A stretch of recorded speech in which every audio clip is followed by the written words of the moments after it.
Okay, Hosea, and just to kind of set the stage, is that Hosea is one of those prophets that does have interim historical fulfillments with the invasion of Assyria, but later prophets are really going to clarify that there's a greater Assyrian invasion, quote unquote. There's a greater adversarial judgment. That's their final judgment. That there's both a contemporary, historical tribulation that Israel goes through with the Assyrian invasion, the Babylonian invasion. That's true. And that would be an accurate fulfillment, at least partially, of what Hosea prophesies here. But Hosea also prophesies some things that were not fully fulfilled by that historic events of the Assyrian and Babylonian invasion. Some of what Hosea talks about really awaits the final tribulation and final deliverance of the end of the age. And it has to do with God's redemptive plan for not just Israel, but for the nations, because Israel still has a major part to play in that. So as we look at the book of Hosea, he's really focused on Israel's relationship with God. But from God's perspective, from heaven's perspective, he's really talking about God's reconciliation plan for the planet and Israel's role in that. So I don't want to lose scope of that. So as we read some of this, we are reading about the historical events preceding the Assyrian invasion back in the 8th century BC. But we're talking about more than that. We're also talking about a future adversarial invasion of Israel's final tribulation that Isaiah really draws from Hosea. Isaiah is going to say, yeah, there's this Assyrian, this historical Assyrian, but there's another end time Assyrian. And he's a final Assyrian, adversary. And Hosea is going to talk about him. So I want to just give that little bit of a preface before we jump into the text here. Basically, for Hosea 1, 2, and 3 is really talking about this prophetic act that God asked Hosea to do. God indicts Israel's spiritual compromise and their alliance with false gods in pursuit of prosperity and security and self-determination, though God promises to preserve his covenant through a faithful and repentant remnant.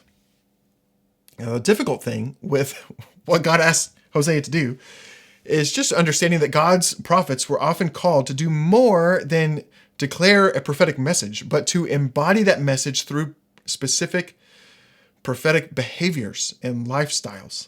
God instructed Hosea to marry a prostitute as a prophetic representation of Israel's disloyalty to God's covenant and names his children with particular messages to God's people. Hosea would have been familiar with the marriage symbolism of God's covenant via the circumstances of Israel's Sinai experience, which kind of served as a national betrothal as they initiated the covenant there on Sinai, and Psalm 45, where Israel's messianic king is given some similar imagery to a bridegroom. Still, though, Hosea is used by God to really directly emphasize God's identity as Israel's husband, like by name. I am your husband is the first time God says that in so many words is here in Hosea. So, hey, there's my dogs again. The Lord spoke to Hosea, go take for yourself a wife of whoredom, essentially, go marry a prostitute or a adulterous wife with an adulterous lifestyle, for the land or my people commit adultery by forsaking the Lord. So he went and took Gomer, and she conceived and bore him a son. And the first son, let me scroll down. I'm going to try to move through this pretty quickly. The first son is named Jezreel. Hosea's firstborn son, Jezreel. The name literally translates to God sows, or may God sow. Like God is a gardener who is sowing seed. But it's also the name of a famous valley in the southern part of Galilee where many historic battles were fought and where some historic battles will yet be fought. God directly announces his intention to destroy the northern kingdom of Israel, similar to the warnings of Amos. Hosea lived to see the northern kingdom of Israel invaded by Assyria in 721 BC. Now, the valley of Jezreel is also called the Valley of Megiddo, and later called the Valley of Armageddon in Revelation 16:16. Same valley. So, call his name Jezreel, for in just a little while I will punish the house of Jehu for the blood of Jezreel.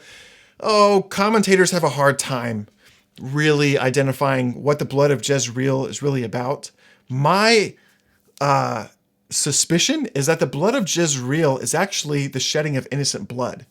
It's representative of the shedding of innocent blood of the poor, the vulnerable, the needy, those who have been exploited, as God described through Amos. There may be some more specific incident of what the blood of Jezreel really represents, but I don't think that it's too far of an assumption to suspect that it's really representing incidences of the shedding of innocent blood. I will put an end to the kingdom of the house of Israel. Now, this is definitely referring to the Assyrian invasion prophetically in the future sense. And on that day, I will break the bow of Israel in the valley of Jezreel, which really does happen with the Assyrian invasion, but it happens yet again with the way that the Antichrist, the later ultimate Assyrian, will also use the valley of Jezreel. Very interestingly. All right, let's move on. She conceived again and bore a daughter. The Lord said to him, call her name No Mercy. There's an actual Hebrew name that I can't quite pronounce, but the name means call her No Mercy. Yikes. That's a pretty brutal name. I mean, can you imagine sending your kid to school? Can you imagine sending your kid to school and they have to introduce themselves as No Mercy? Because your dad gave a prophetic word that I will not have mercy on the house of Israel. They will not be forgiven at all. Yikes. That's kind of intense. But look at what Hosea says. I will have mercy on the house of Judah, and I will save them by the Lord their God, not by the bow or by the sword or by war horse or by horsemen, but by the Lord their God. Now this is something interesting because Judah is sovereignly spared from the Assyrian invasion. 2 Kings 19:35 and Isaiah 37:36 record, Isaiah 37 verse 36, record an angel of the Lord striking down 185,000 Assyrian soldiers before they could fully invade Judah later in around 701 BC. So that truly came to pass. And it was not because Judah defended themselves with swords or bows or horsemen. They literally, the angel of the Lord struck down the Assyrian army as they sought to invade Judah. The Lord just said no and stopped them. So that truly came to pass. Then when she weaned No Mercy, she conceived and bore a son, and the Lord said, call his name Not My People, for you are not my people, and I am not your God. And this really is sounding like divorce language almost for the covenant.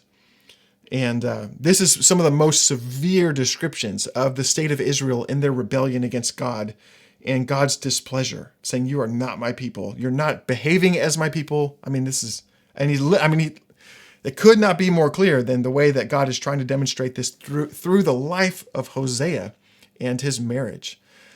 But there's promises yet accompanying this. Now remember, I'm going to pull this back up in Amos 8, where Amos says, but hang on. Oh, I think I am saying it wrong. I think it's chapter 9, verse 8. Exactly. Except that I will not utterly destroy the house of Jacob, saying, hey, this isn't going to be a total loss. I'm not going to utterly destroy the house of Jacob. Carl, my dog's name is Carl. Hosea's third-born son is named Not My People. And then Hosea breaks out into this prophecy of restoration. Yet. Oh, man. Praise God for the word yet. Like, hang on. That's not the end of the story. I mean, if Hosea 1 would have ended there at verse 9, bummer. I mean, that is like a hopeless, unredemptive, just punishment, judgment, consequence. But no. This is where Hosea begins to break in and say, no, this is not just punitive judgment. This is not just consequence, not just punishment, not just destruction. There's a redemptive factor. There's a redemptive discipline and a redemptive outcome available if you'll respond rightly. That's what is there in the word yet. Praise God. I love yet. We need more yets in our lives. We got to recognize those. The number of the children of Israel shall be like the sand of the sea. Oh, hey, that's kind of familiar language because God promised Jacob back in Genesis 32 that his descendants would number the sands of the sea. Israel's covenant identity would not be lost in the judgment, but they would again be called the children of the living God. And in the place where you were called not my people, you'll say to them, children of the living God. And the children of Judah and the children of Israel will be gathered together. Oh, the divided kingdom is going to be reunited. The reunification of God's people and the land of Israel is a recurring theme in biblical prophecy, not just of historical events, but actually of future events, which is real interesting. It seems likely, based on biblical prophecy, that Israel will again enter a time where their land is divided, where their land and their population is somehow divided, maybe as a two-state solution. Now, that would be reading a little bit into just what Hosea is talking about here in Hosea 1, but more biblical prophets are going to reference this issue of reuniting the divided kingdom at the end of the age. And right now, that's not really the case. And so that seems like something we may need to update our understanding about, or that is still yet to happen. So we will come back and reference that later. But this is kind of the first mention where it's like, hey, this divided kingdom is going to be reunited. And they're going to choose for themselves, where does it say, gather together, they appoint for themselves one head. And that head is the Messianic king, saying you're going to be reunited under your Messianic king and deliverer. And they will go up from the land, and great shall be the day of Jezreel. There you go. Great will be the day of Jezreel, meaning he's now going back to the pun of the name, the meaning of the name of his firstborn son, saying, no, instead of it being the valley of Jezreel and this destruction, no, now it's going to be the name, meaning God sows. Great will be the day of God's sowing when my people are planted in the land permanently, which is what Amos talked about. Now remember, Hosea would have known about Amos. They would have been familiar, or at least aware of each other, because they lived over similar time frames, although it's more likely that Hosea did prophesy likely right after Amos, but not very long after Amos. We're talking about maybe just a matter of a few years after Amos. And so Hosea is really complimenting a lot of what Amos has been saying.